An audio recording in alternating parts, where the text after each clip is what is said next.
Her words cut cleaner than any blade. The laughter around the table clinked like broken glass. I didn't answer. I only placed my fork down, folded my napkin, and let silence be my reply. That night I packed a single suitcase. By morning, the house was listed. By the end of the week, sold. Accounts she depended on, frozen. The safety net she never thanked me for, gone. I vanished without a word. You'd think I'd cry, rage, plead. But betrayal doesn't always arrive with violence. Sometimes it drips, slow and quiet, until the glass is full. Growing up, I was the dutiful one, the glue, the problem solver. When Dad left, I became her shadow. Paid bills, handled paperwork, cooked dinners. She joked to friends, "She's more like my little husband than my daughter." It was meant to be funny. It wasn't. My sister? She was the adored one. Reckless, but excused. Selfish, but forgiven. When she stumbled, I cleaned it. When she failed, I carried her. And Mom let her. All I ever wanted was a place at the table that wasn't conditional. I noticed it years ago, her smile tightening when I succeeded. When I bought the house, she called it, "too much for you." When I got promoted, she said, "don't get arrogant."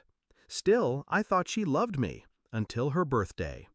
Wine glass raised, that smile, sharp, cruel. The best gift? You leaving my life. The table roared. My sister laughed the loudest. That was the night I stopped being their safety net. I didn't confront her, didn't shout or slam doors. That's what she expected. Noise, drama, weakness. Instead, I planned. Methodically, quietly. First, the house. Mine, legally. Signed only under my name. Gone overnight, cash in my account. Next, the joint savings she leaned on. Closed. Every automatic draft she relied on, rejected. She woke up a week later with bills piling and no fallback.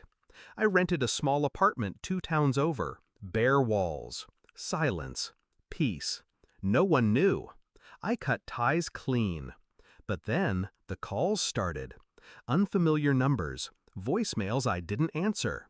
Her voice trembled, each message sharper than the last. At first, "Where are you? This isn't funny."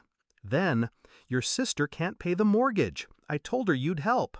Finally, "You think you can just abandon family? You'll regret this." I listened in the dark, expressionless. Every word confirmed what I already knew. I was never a daughter. I was their crutch. The real revenge wasn't the money. It was the mirror I held up. Without me, the cracks widened. My sister's debts surfaced. Creditors circled. Mom's carefully constructed image of the strong matriarch collapsed under the weight of overdue notices and eviction threats. I'd built the scaffolding of their lives, and when I pulled it away, everything crumbled. And I didn't lift a finger. 3 months later, I saw her again. Not planned. A chance encounter, if you believe in chance. Grocery store aisle. She looked thinner, paler. Pride crapped around her eyes. When she saw me, she froze. "Where have you been?" Her voice was small. I looked at the basket in her hands. Bread, milk, coupons clipped to the top. Survival shopping. Not the woman who once raised a glass and mocked me.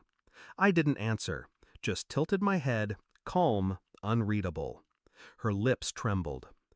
We can talk. Fix this." I almost laughed. Fix this? There was nothing broken, only revealed. I stepped past her. No anger, no words. Just the quiet power of someone who doesn't need to explain. That night, I poured myself a drink, alone, peaceful. I thought back to her birthday table, her smirk, my sister's laughter, the clink of glasses celebrating my absence. They thought they'd erased me, but all I'd done was grant their wish. I left, and with me went the roof over their heads, the money in their accounts, the silent work that kept their world turning. The beauty of revenge is not destruction, it's absence. letting someone choke on the void they created. She wanted me gone, so I granted her the best gift she ever asked for, and I never looked back.